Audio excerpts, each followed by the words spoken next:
நீங்க ஐடி செக்டர்லயோ இல்ல computer related ஒர்க்லயோ இருக்கீங்கன்னா இந்த சிண்ட்ரோமை பத்தி நீங்க அவசியம் தெரிஞ்சுக்கணும். கார்பல் டன்னல் சிண்ட்ரோம்னு சொல்லக்கூடிய இந்த பிரச்சனை நம்மளுடைய பிரிஸ்ட்ல இருக்கக்கூடிய மீடியன் கம்ப்ரஸ் ஆகிறதுனால வருது.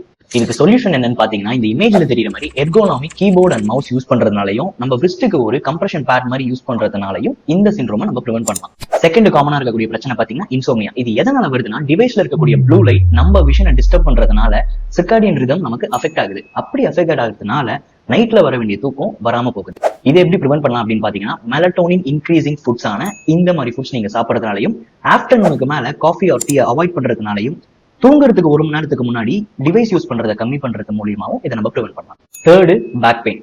நம்மளுடைய ஸ்பைனுக்கும் சீட்டுக்கும் இருக்கக்கூடிய அந்த டிகிரி 90 டிகிரி இருக்கணும். அது இல்லாம நம்ம ஒருவேளை லீன் ஃபார்வர்ட் முன்னாடி பெண்ட் ஆகிறதுனாலயோ இல்ல ரொம்ப பின்னாடி ஸ்ட்ரெச் ஆகிறதுனாலயோ பொசிஷன் மாறுபடும் பொழுது இந்த பேக் பெயின் வருது. இதை எப்படி ப்ரிவென்ட் பண்ணலாம்னா, நம்ம சாயும் பொழுது ஒரு குஷன் பின்னாடி வைக்கிறதுனால நம்மளுடைய போஸ்டரை இது மாறாம 90 டிகிரியிலே மெயின்டைன் பண்ணும். Second, cobra stretch. இந்த இமேஜ்ல வர மாதிரி நம்ம ஸ்ட்ரெச் பண்றதுனால நம்மளுடைய பேக்ல இருக்கக்கூடிய சின்ன சின்ன மசில்ஸும் ரிலாக்ஸ் ஆகும். அப்படி ரிலாக்ஸ் ஆகிறதுனால ஒரு ஸ்டிஃப்னஸ் போய் ரொம்ப ரிலாக்ஸா ஃபீல் பண்ணி இந்த ப்ராப்ளம்ல இருந்து வெளியில வரலாம். நான் சொன்ன இந்த 3 சொல்யூஷனையும் ட்ரை பண்ணி பார்த்து கீழே கமெண்ட் பண்ணுங்க. இந்த வீடியோவை ஐடில ஒர்க் பண்ற உங்க ஃப்ரெண்டுக்கு ஷேர் பண்ணிடுங்க.